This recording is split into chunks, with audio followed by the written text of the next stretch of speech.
نحمده ونصلي على رسوله الكريم اما بعد فاعوذ بالله من الشيطان الرجيم بسم الله الرحمن الرحيم رب اشرح لي صدري ويسر لي امري واحلل عقدة من لساني يفقهوا قولي.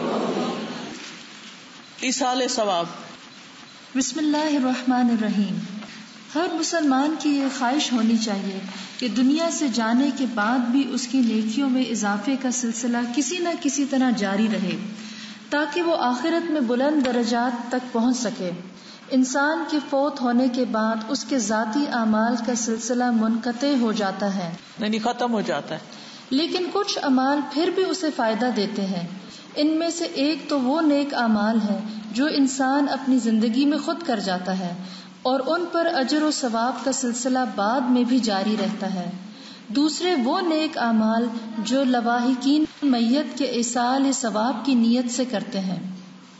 رسول اللہ صلی اللہ علیہ وآلہ وسلم نے فرمایا، جب انسان فوت ہو جاتا ہے تو 3 اعمال کے سوا اس کے تمام اعمال کا سلسلہ منقطع ہو جاتا ہے: صدقہ جاریہ یا وہ علم جس سے نفع اٹھایا جاتا رہے، یا نیک اولاد جو اس کے لیے دعا کرتی ہے.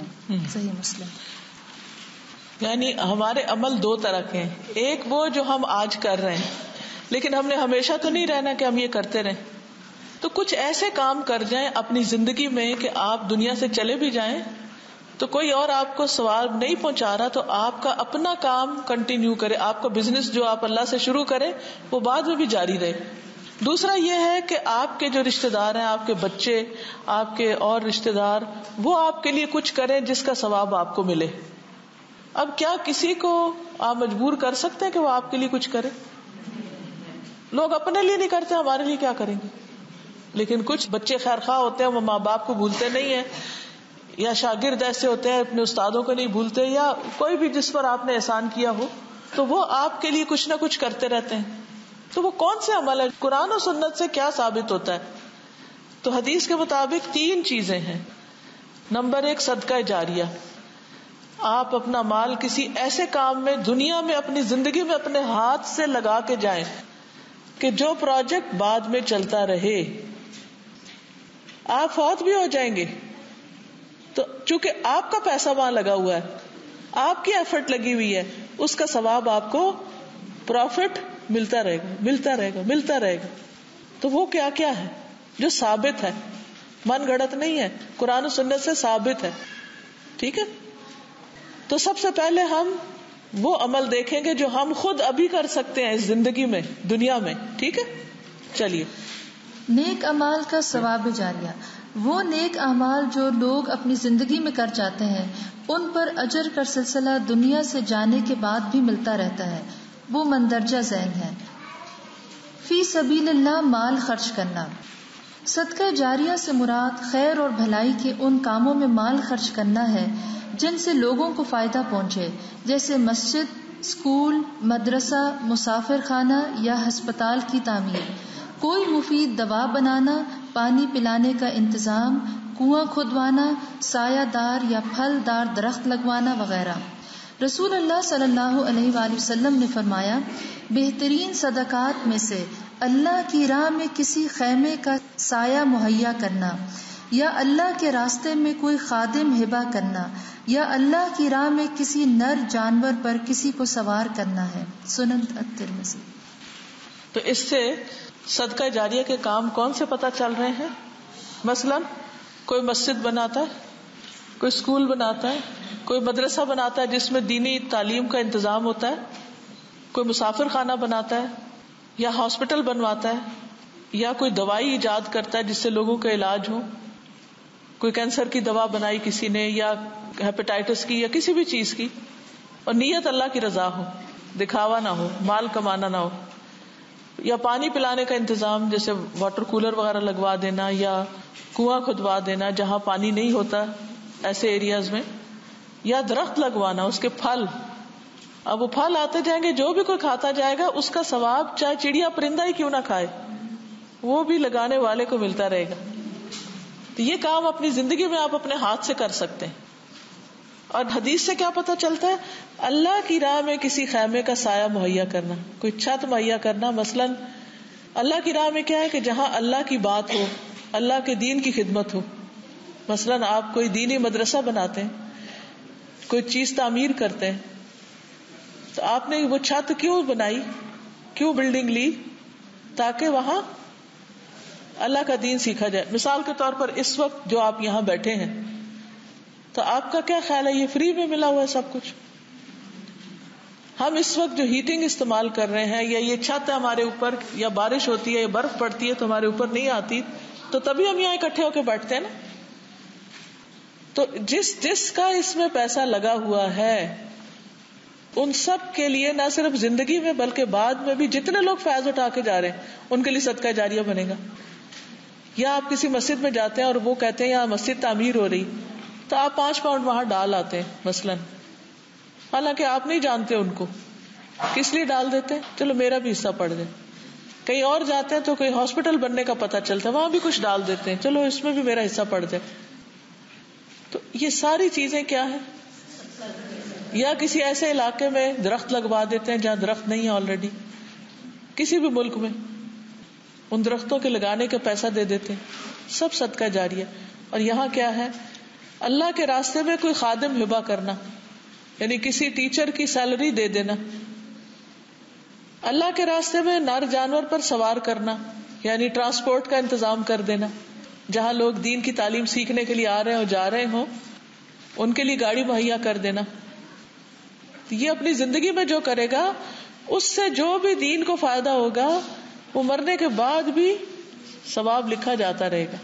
نیکسٹ, مسجد تعمیر کرنا. رسول اللہ صلی اللہ علیہ وآلہ وسلم نے فرمایا, جس نے اللہ کے لیے قطعات پرندے کے گھونسلے جتنی یا اس سے بھی چھوٹی مسجد بنائی تو اللہ تعالیٰ اس کے لیے جنت میں گھر تیار کریں گے. رسول اللہ صلی اللہ علیہ وآلہ وسلم نے فرمایا, جو شخص اللہ کے لیے کوئی مسجد بنائے گا تو اللہ تعالیٰ اس کے لیے اسی طرح کا ایک گھر جنت میں بنا دے گا. پانی کا انتظام کرنا. رسول اللہ صلی اللہ علیہ وآلہ وسلم نے فرمایا, جس نے کوئی کنواں کھدوایا پھر جو بھی پیاسا جاندار اس میں سے پانی پیے گا, خواہ وہ جن ہو, انسان ہو یا کوئی پرندہ, تو قیامت تک اللہ تعالیٰ اس شخص کو اجر دیتا رہے گا. کنواں کھدوانے کے علاوہ دیگر طریقوں کے ذریعے پانی کا انتظام کرنا بھی باعث ثواب ہے, مثلاً ہینڈ پمپ, الیکٹرک کولر لگوانا. درخت لگانا. رسول اللہ صلی اللہ علیہ وآلہ وسلم نے فرمایا, جس مسلمان نے کوئی درخت لگایا تو جو اس درخت سے کچھ کھا گیا وہ اس کے لیے صدقہ ہے, جو اس میں سے چوری ہو گیا وہ بھی اس کے لیے صدقہ ہے, جو درندوں نے کھا لیا وہ بھی اس کے لیے صدقہ ہے, جو پرندوں نے کھا لیا وہ بھی اس کے لیے صدقہ ہے, اور جو بھی اس میں کمی کرے گا مگر وہ اس کے لیے صدقہ ہوگا. کتنا بڑا ثواب ہے درخت لگانے. لیکن ہم میں سے کتنے لوگوں نے آج تک کوئی درخت لگائے؟ آپ کہیں پر بھی درخت لگاتے ہیں, چاہے وہ آپ کا گھر نہیں ہے, کسی غیر کا علاقہ ہے, لیکن اس میں سے جو بھی جا رہا ہے وہ آپ کے لیے ثواب ہی ثواب ہے. مسافروں کی ضروریات کا خیال رکھنا. سیدنا عمر بن حارث رضی اللہ تعالیٰ عنہ کہتے ہیں, رسول اللہ صلی اللہ علیہ وآلہ وسلم نے نہ دینار چھوڑے نہ درہم, نہ غلام نہ باندی, سوائے اپنے سفید خچر کے جس پر آپ صلی اللہ علیہ وآلہ وسلم سوار ہوا کرتے تھے, اور آپ صلی اللہ علیہ وآلہ وسلم کے ہتھیار اور کچھ زمین جو آپ صلی اللہ علیہ وآلہ وسلم نے اپنی زندگی میں مسافروں کے لیے وقف کر رکھی تھی. تو اس سے کیا پتہ چلتا ہے کہ نبی صلی اللہ علیہ وسلم نے اپنی زندگی میں کچھ زمین مسافروں کے لیے وقف کی ہوئی تھی کہ وہ وہاں آئے اور ٹھہرے, ان کے لیے انتظام کیا ہوا تھا. نبی کریم صلی اللہ علیہ وآلہ وسلم نے فرمایا, یہ مال سرسبز اور شیریں ہے اور مسلمان کا بہترین ساتھی ہے, جبکہ اس میں سے مسکین, یتیم اور مسافر کو دیا جائے. یعنی آپ غریبوں پر بھی خرچ کریں اور مہمانوں پر بھی کریں اور سفر کرنے والوں پر بھی. مجھے یاد پڑتا ہے کہ محمد اسد نے جو اسلام قبول کیا تھا, جنہوں نے قرآن پاک کی ٹرانسلیشن بھی کی ہے, تو وہ ایک ایسے ہی مسلمان سے متاثر ہوئے تھے اسلام سے پہلے, کہ جو ایک بہت ہی غریب قسم کا تھا, جس نے کپڑے میں روٹی لپیٹ کے رکھی ہوئی تھی اور بحری جہاز میں ان کا ہم سفر تھا.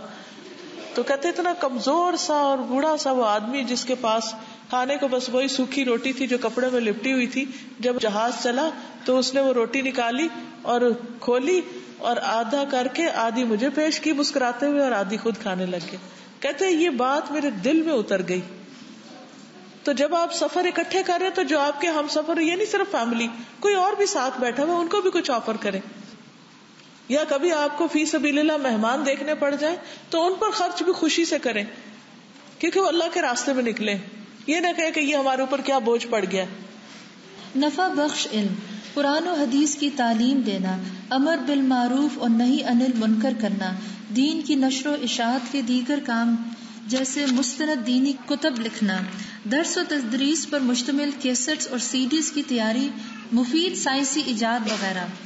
رسول اللہ صلی اللہ علیہ وآلہ وسلم نے فرمایا، جو ہدایت کی طرف بلائے اس کے لیے اس کے برابر اجر ہے جو اس کی پیروی کرے، ان میں سے کسی کے اجر میں کچھ کمی نہ کی جائے گی.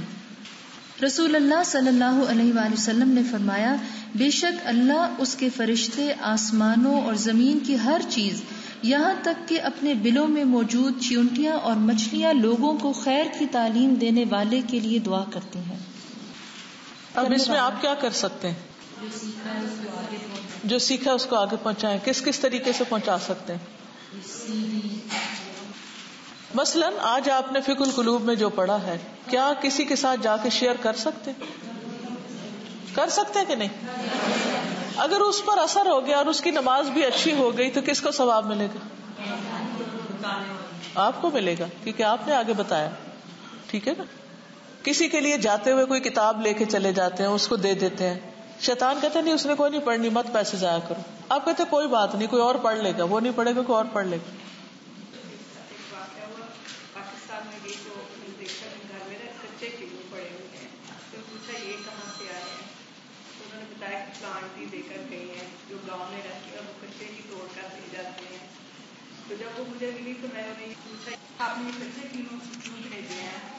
تو انہوں نے کہا کہ میرے مسائل ہیں جو اپنے سے پہلے ہی توڑ لیتے ہیں، تو میں نے ان سے بھی پہلے توڑ لیے ہیں. تو پھر میں نے انہیں یہ بتایا کہ اگر آپ پہلے دیتے اور وہ آپ کے بغیر کچھ سے بھی توڑ لیں تو آپ کو اس کا صدقہ کا ثواب مل جاتا. تو پھر 2-3 سال بعد میں گئی ہوں، پھر انہوں نے بتایا کہ آپ نے مجھے یہ بتائی تھی حدیث، تو اب میں ایسے نہیں کرتی. الحمدللہ. اب اس میں آپ دیکھیے کہ جو ہدایت کی طرف بلائے، یہ کیسے کر سکتے ہیں؟ یہ کیسے کر سکتے؟ اب دیکھیں، اگر آپ کو یہ پتہ ہی نہیں چلا کہ کرنا کیا ہے تو پھر تو اس علم کا فائدہ کوئی نہیں. جو ہدایت کی طرف بلائے، کیا کر سکتے ہیں؟ قرآن کی دعوت دے، قرآن کی. ہاں، اوکے، ہاں، کلاس میں ہم لوگوں کو لے گئے. شاباش، بہت اچھے. جیسے ہم کلاس میں اور لوگوں کو بھی بلا کے ساتھ لے کر آئے، اپنی گاڑی میں بٹھا کے لے آئے، یا پھر آپ ان کو فون کر دیں ایک، یا کوئی کارڈ دے دیں، یا کوئی بھی، تو یہ بلانا ہو گیا نا. تو جب آپ نے بلایا، جتنے لوگ آئے انہوں نے سنا، انہوں نے سیکھا، انہوں نے عمل کیا، تو جو وہ کریں گے اس کا سارا اجر آپ کو بھی ملے گا، ان کے سوا ان کو بھی ملے گا، آپ کو بھی ملے گا. لیکن ہم بلاتے بھی نہیں. بلانا سب سے آسان کام ہے. قرآن پڑھا، اگر کوئی چیز آپ کے دل کو لگی اس کی وجہ سے آپ نے بالکل تو آپ اپنے فرینڈ کے ساتھ شیئر کریں. Very good. ایسے ذکر کر کہ اپنے قرآن میں پڑھا تھا کہ اللہ تعالیٰ اچھے لوگوں کی بات کرتے ہیں نا، ان میں ان لوگوں کا ذکر ہے جو مستغفرین بالاسحار. اللہ کے لفظ جو ڈائریکٹ سنے نا، اس سے اثر ہوا. تو میں سوچا کہ چلو آدھا گھنٹہ فجر سے پہلے اٹھ کر تہجد پڑھ لیں تو اس میں شامل ہو سکتے ہیں. تو میں نے ایسی اپنی فرینڈ سے بات کی، تو وہ کلاس روم میں رہتی ہے. تو جب میں اس کو وزٹ کرنے گئی تو وہ مجھے بتا رہی تھی کہ اس نے بھی کرنا شروع کر دیا. ماشاء اللہ. اس کے گھر ایک آئی تھی، اس نے بھی اس سے سن کر شروع کر دیا. تو وہ سب کو یعنی کہ اسی طرح ثواب آگے سے آگے آگے. اب وہ آپ دنیا سے چلے بھی جائیں تو جو لوگ وہ کر رہے ہیں نا، وہ ان کو بھی ثواب ملے، آپ کو بھی قبر میں پہنچنا ہے. کتنا نفع کا سودا ہے، کتنا بڑا بزنس ہے.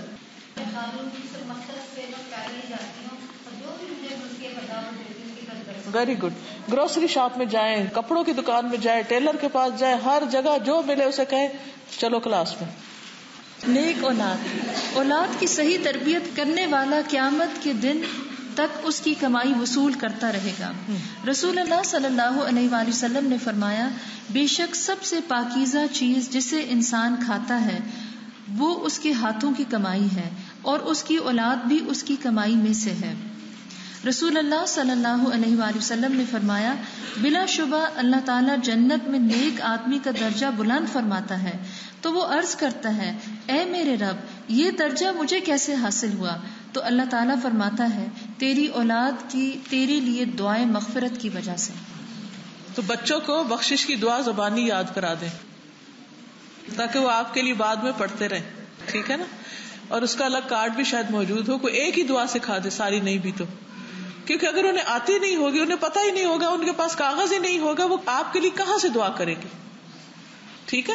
دوسری بات شمیم جو آپ بتا رہی تھی کہ کسی مسلمان کے بچے نے جب جنازہ نہیں اپنے باپ کا دیکھا تو اس کو جلا دیا گیا, آپ بتا دیجیے واقعہ.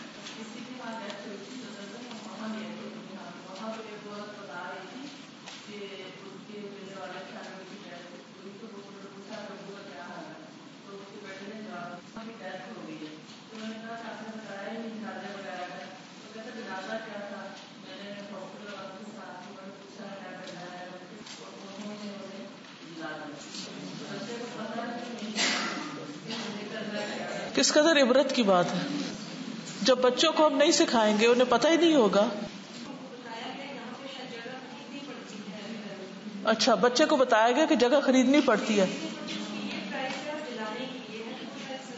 سستی, جو بھی ریزن ہو, لیکن ایک مسلمان بچہ اپنے والد کو دفنانے کی بجائے جلوا دے, یہ کوئی معمولی بات ہے؟ لواحقین کی طرف سے ایصال ثواب. لواحقین کی طرف سے میت کے ایصال ثواب کے لیے کیے جانے والے کام دو طرح کے ہیں. وہ کام جو مرنے والے کے ذمے فرض تھے مگر بیماری یا کسی اور مشکل کی وجہ سے وہ انہیں نہ کر سکا, ایسے کام مندرجہ ذیل ہیں. میت کے چھوٹے ہوئے روزے رکھنا. رسول اللہ صلی اللہ علیہ وآلہ وسلم نے فرمایا جو شخص فوت ہو جائے اور اس کے ذمے کچھ روزے ہوں تو اس کا ولی اس کی طرف سے روزے رکھے. سیدنا ابن عباس سے روایت ہے ایک آدمی نے نبی صلی اللہ علیہ وآلہ وسلم کے پاس آیا تو کہا اے اللہ کے رسول, میری والدہ فوت ہو گئی ہیں اور ان کے ذمے 1 ماہ کے روزے تھے, کیا میں ان کی طرف سے وہ روزے رکھ لوں؟ آپ صلی اللہ علیہ وآلہ وسلم نے فرمایا ہاں, بس اللہ کا قرض زیادہ حقدار ہے کہ اسے ادا کیا جائے. میت کی نظر پوری کرنا. سیدنا سعد بن عبادہ رضی اللہ تعالی عنہ نے رسول اللہ صلی اللہ علیہ وآلہ وسلم سے پوچھا بے شک میری والدہ وفات پا گئی ہیں اور ان کے ذمے نظر تھی جو وہ پوری نہ کر سکیں, تو رسول اللہ صلی اللہ علیہ وآلہ وسلم نے فرمایا تم ان کی نظر پوری کر دو. میت کی طرف سے حج کرنا. سیدنا ابن عباس رضی اللہ تعالیٰ عنہ سے روایت ہے کہ ایک عورت نبی کریم صلی اللہ علیہ وآلہ وسلم کی خدمت میں حاضر ہوئی اور عرض کیا میری ماں نے حج کرنے کی نظر مانی تھی لیکن حج کرنے سے پہلے فوت ہو گئی, کیا میں ان کی طرف سے حج ادا کروں؟ آپ صلی اللہ علیہ وآلہ وسلم نے فرمایا ہاں, اس کی طرف سے حج ادا کر دو, اور فرمایا تمہارا کیا خیال ہے اگر تمہاری والدہ پہ قرض ہوتا تو کیا تم اسے ادا کرتی؟ اس نے کہا ہاں. آپ صلی اللہ علیہ وآلہ وسلم نے فرمایا اللہ کا قرض ادا کر دو کیونکہ اللہ زیادہ حقدار ہے کہ اس کا قرض ادا کیا جائے. سیدنا بریدہ بیان کرتے ہیں کہ ایک دفعہ میں رسول اللہ صلی اللہ علیہ وآلہ وسلم کے پاس بیٹھا ہوا تھا کہ آپ صلی اللہ علیہ وآلہ وسلم کے پاس ایک عورت آئی اور اس نے کہا میں نے اپنی والدہ پر ایک لونڈی صدقہ کی تھی لیکن وہ فوت ہو گئی ہیں. آپ صلی اللہ علیہ وآلہ وسلم نے فرمایا تجھے اجر ضرور ملے گا, اور وہ لونڈی اس نے تجھ پر میراث کی صورت میں لوٹا دی ہے. پھر اس نے کہا اے اللہ کے رسول صلی اللہ علیہ وآلہ وسلم, میری والدہ کے ذمے 1 ماہ کے روزے تھے, کیا میں ان کی طرف سے روزے رکھوں؟ آپ صلی اللہ علیہ وآلہ وسلم نے فرمایا تو ان کی طرف سے روزے رکھ لے. پھر اس نے کہا انہوں نے کبھی حج نہیں کیا, کیا میں ان کی طرف سے حج کر لوں؟ آپ صلی اللہ علیہ وآلہ وسلم نے فرمایا تو ان کی طرف سے حج کر لے. تو اس سے پتہ چلتا ہے کہ فوت ہونے والوں کی طرف سے حج بھی کر سکتے ہیں, اور اگر انہوں نے کوئی نظر مانی ہو تو وہ بھی پوری کر سکتے ہیں, اگر ان کے اوپر کوئی قرضہ ہو تو وہ بھی چکا سکتے ہیں. یہ بہترین گفٹ ہے جو کسی مرنے والے کو دے سکتے ہیں. فدیہ دے دے. جی نہیں ویسے نہیں, ان کے اوپر ہو تو پھر نظر مانی ہو. جی آپ فرض کو فدیہ دیا جا سکتا ہے, نظر کے روزے رکھنے کا حکم دیا گیا ہے. اگر وہ کوئی نہ رکھ سکے تو اس کا بھی فدیہ دے سکتی, کیونکہ وہ بھی فرض کے درجے میں آ جاتے ہیں. اگر اولاد نے ماں باپ کے لیے کچھ کیا ہو, ارن کیا ہو. جی ان کے لیے یہ سارے کام کر سکتے ہیں نا, یہ جو دوسری قسم کے کام ہے. ایک ہے آپ کی اپنی انویسٹمنٹ کہ آپ نے خود محنت کی اور اس کا پھل بعد میں کھا رہے ہیں, اور ایک یہ دوسروں کی طرف سے گفٹس مل رہے ہیں آپ کو. ٹھیک ہے, ایسے ہی ہوتا ہے نا دنیا میں بھی. ایک آپ خود کوئی جاب کام کرتے ہیں, اس میں سے آپ کو پروفٹ ملتا ہے یا سیلری ملتی, اور ایک یہ ہے کہ آپ کو ماں باپ تحفے دیتے ہیں, بہن بھائی دوست احباب. تو یہ دو طرح کی آمدنی زندگی میں بھی ہوتی ہے, مرنے کے بعد بھی ایسا ہی ہے. ایک وہ کام ہے جو آپ کے اپنے کیے ہوئے ہیں اور چل رہا ہے سلسلہ, بند نہیں ہوئے, اور دوسرے وہ جو دوسرے آپ کو کر کے بھیج رہے ہیں.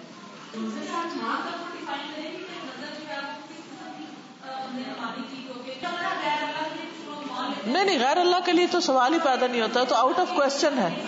نظر کا مطلب یہ ہوتا ہے کہ اگر کسی, مثلا میری ایک دوست ہیں, ان کے گھٹنے خراب تھے, تو انہوں نے نظر مانی کہ اگر میرے گھٹنے ٹھیک ہو گئے تو میں پیدل عمرہ کروں گی, کیونکہ اس سے پہلے وہ ویل چیئر پر گئی تھی. تو الحمدللہ انہوں نے آپریشن کرایا, ان کے گھٹنے ٹھیک ہو گئے, اور اب وہ اس مہینے یا نیکسٹ منتھ جائیں گی اپنی نظر پوری کرنے. ٹھیک. میت کا قرض اتارنا.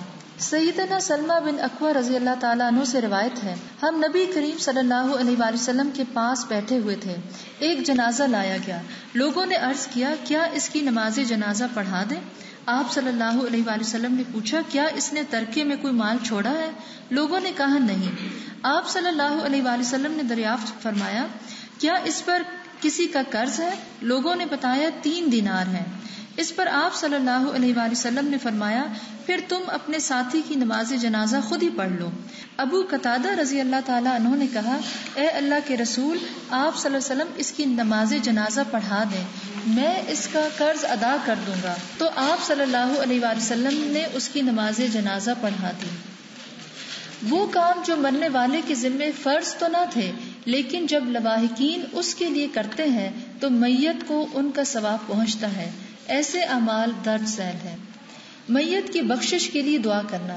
سیدنا ابو ہریرہ رضی اللہ تعالیٰ عنہ بیان کرتے ہیں کہ میں نے رسول اللہ صلی اللہ علیہ وآلہ وسلم کو فرماتے ہوئے سنا, جب تم کسی میت کا جنازہ پڑھو تو اس کے لیے اخلاص سے دعا کیا کرو. سیدنا عثمان بن عفان سے مروی ہے کہ نبی کریم صلی اللہ علیہ وآلہ وسلم جب میت کو دفن کر کے فارغ ہو جاتے تو قبر پر رکتے اور فرماتے, اپنے بھائی کے لیے استغفار کرو, انہیں اس کو فائدہ پہنچتا ہے. ٹھیک. میت کی بخشش کی دعائیں الگ کارڈ پر دستیاب ہیں. میت کی طرف سے صدقہ کرنا. سیدہ عائشہ رضی اللہ تعالی عنہا سے روایت ہے, ایک آدمی نے نبی کریم صلی اللہ علیہ وآلہ وسلم سے پوچھا, میری والدہ اچانک فوت ہو گئی ہیں, میرا خیال ہے اگر انہیں بات کرنے کا موقع ملتا تو وہ ضرور صدقہ کرتی, اگر میں ان کی طرف سے صدقہ کروں تو کیا انہیں اجر ملے گا؟ آپ صلی اللہ علیہ وآلہ وسلم نے فرمایا, ہاں. سیدنا سعد بن عبادہ رضی اللہ تعالیٰ عنہ کہتے ہیں, میں نے کہا, اے اللہ کے رسول صلی اللہ علیہ وآلہ وسلم, میری والدہ فوت ہو گئی ہیں, کیا میں ان کی طرف سے صدقہ کروں؟ آپ صلی اللہ علیہ وآلہ وسلم نے فرمایا, ہاں. میں نے عرض کیا, کون سا صدقہ افضل ہے؟ آپ صلی اللہ علیہ وآلہ وسلم نے فرمایا, پانی پلانا. یہ اب آپ کے سوال کا جواب ہے نا, کہ یہ بچہ ماں کی طرف سے کر رہا, لیکن ماں بھی بچے کی طرف سے یہ کر سکتی. ٹھیک. سیدنا ابن عباس کہتے ہیں کہ سیدنا سعد بن عبادہ رضی اللہ تعالیٰ عنہ کی والدہ ان کی غیر موجودگی میں فوت ہو گئی, تو انہوں نے عرض کیا, اے اللہ کے رسول صلی اللہ علیہ وآلہ وسلم, میری والدہ فوت ہو گئی اور میں موجود نہ تھا, کیا ان کی طرف سے میرا صدقہ کرنا ان کو فائدہ دے گا؟ آپ صلی اللہ علیہ وآلہ وسلم نے فرمایا, ہاں. تو سعد نے کہا, میں آپ صلی اللہ علیہ وآلہ وسلم کو گواہ بناتا ہوں کہ میرا پھل دار باغ ان کی طرف سے صدقہ ہے. پورا باغ اپنی ماں کے لیے دیا. میت کو قربانی میں شریک کرنا. میت کو اجر پہنچانے کے لیے قربانی میں شریک کیا جا سکتا ہے. سیدہ عائشہ رضی اللہ تعالی عنہا بیان کرتی ہیں, بلا شبہ رسول اللہ صلی اللہ علیہ وآلہ وسلم نے سینگوں والا ایک مینڈھا لانے کا حکم دیا جس کے ہاتھ, پاؤں, پیٹ اور آنکھیں سیاہ تھیں. چنانچہ وہ آپ صلی اللہ علیہ وآلہ وسلم کے پاس لایا گیا تاکہ آپ صلی اللہ علیہ وآلہ وسلم اس کی قربانی کریں. پھر آپ صلی اللہ علیہ وآلہ وسلم نے فرمایا, اے عائشہ چھری لاؤ. پھر فرمایا, اسے پتھر پر تیز کرو. انہوں نے ایسا ہی کیا. پھر آپ صلی اللہ علیہ وآلہ وسلم نے چھری کو تھاما اور مینڈے کو ذبح کرنے کے لیے لٹا دیا. پھر آپ صلی اللہ علیہ وآلہ وسلم نے فرمایا, بسم اللہ اللہم تقبل من محمد و آل محمد و من امتی محمد. اللہ کے نام کے ساتھ اے اللہ محمد، آل محمد اور امت محمد کی طرف سے قبول فرما، پھر اسے ذبح کر دیا. یہ سب کو شریک کر لیا. اہم بات، جس طرح مرنے والے کو اس کے نیک اعمال کا ثواب پہنچتا ہے، اسی طرح برے اعمال کا وبال بھی پہنچتا ہے. اس لیے خاص طور پر ان گناہوں سے بچنا چاہیے جو موت کے بعد بھی جاری رہتے ہیں. مثلا کوئی شراب خانہ بنوا گیا یا کوئی ڈسکو کے لیے جگہ بنا گیا، تو جو وہاں حرام کام ہوں گے وہ مرنے کے بعد بھی سلسلہ اس کا جاری رہے گا. اللہ کے رسول صلی اللہ علیہ وآلہ وسلم نے فرمایا، جس نے اچھا طریقہ جاری کیا اور اس پر عمل کیا گیا اسے اس کا ثواب ملے گا، اور ان لوگوں کے ثواب کے برابر مزید ثواب ملے گا جو اس پر عمل کریں گے. ان بعد والوں کے ثواب میں کوئی کمی نہ ہوگی. اور جس شخص نے برا طریقہ ایجاد کیا پھر اس پر عمل کیا گیا، اسے ان لوگوں کے گناہ کے برابر مزید گناہ ہوگا جو اس پر عمل کریں گے. ان بعد والوں کے گناہ میں کوئی کمی نہ ہوگی. ایصال ثواب میں بدعات سے بچنا. میت کے ایصال ثواب کے لیے ضروری ہے کہ صرف ان کاموں پر اکتفا کیا جائے جو قرآن اور سنت سے ثابت ہیں، اور ایسے تمام کاموں سے بچا جائے جو ثواب کی غرض سے نبی صلی اللہ علیہ وآلہ وسلم کے بعد ایجاد کر لیے گئے ہیں. یعنی نبی صلی اللہ علیہ وسلم نے خود یہ کام کبھی بھی نہیں کیے تھے اور لوگوں نے شروع کر دیے، تو یہ کام نہیں کرنے چاہیے. وہ کون کون سے؟ میت کے پاس بطور راہداری سورۃ البقرہ کی تلاوت کرنا. یعنی کہتے ہیں نا کہ میت کو ساتھ دے رہے ہیں. نبی صلی اللہ علیہ وسلم نے کبھی میت کو ایسا کچھ نہیں دیا. دفناتے وقت میت کے ساتھ عہد نامہ رکھنا. قبر پر سورۃ الفاتحہ، سورہ اخلاص یا سورہ یاسین پڑھنا. نبی صلی اللہ علیہ وسلم نے یہ تو فرمایا کہ اپنے بھائی کے لیے استغفار کرو، بخشش کی دعا مانگو، لیکن وہاں کھڑے ہو کے یہ صورتیں نہیں پڑھی. جمعرات، کل، دسواں اور چہلم کرنا. یہ بھی سب بعد میں رسمیں ایجاد ہوئی ہیں. نبی صلی اللہ علیہ وسلم نے کوئی جمعرات نہیں کی، کوئی کل نہیں کیے، کوئی 40واں وغیرہ نہیں کیا. ہر جمعرات کو گھر یا قبرستان میں کھانا یا مٹھائی تقسیم کرنا. قرآن اجرت پر پڑھوانا اور اس کا ثواب مرنے والے کو بھیجنا. بسم اللہ کا قرآن ختم کرنا یا چنوں پر 70,000 مرتبہ کلمہ پڑھنا. گٹھلیوں پر ایصال ثواب کی نیت سے ذکر کرنا. برسی منانا یا میت کو ثواب پہنچانے کی نیت سے سالانہ ختم دلانا. اللہ تعالیٰ سے دعا ہے کہ وہ ہمیں ہر بدعت سے بچنے اور نبی کریم صلی اللہ علیہ وآلہ وسلم کے بتائے ہوئے طریقے پر عمل کرنے کی توفیق عطا کرے. یہ ہے اصل محبت آپ سے اور اصل اتباع کے بس جو آپ نے کیا میرے لیے اتنا ہی کافی ہے. میں اسے زیادہ نہیں کرنا چاہتی، کیونکہ مجھے آپ پر ٹرسٹ ہے کہ سب نیکی کے کام آپ نے ہمیں بتا دیے. رسول اللہ صلی اللہ علیہ وآلہ وسلم کا فرمان ہے، میں تمہیں اللہ سے ڈرنے اور سننے اور اطاعت کرنے کی وصیت کرتا ہوں، اگرچہ حبشی غلام تم پر امیر ہو.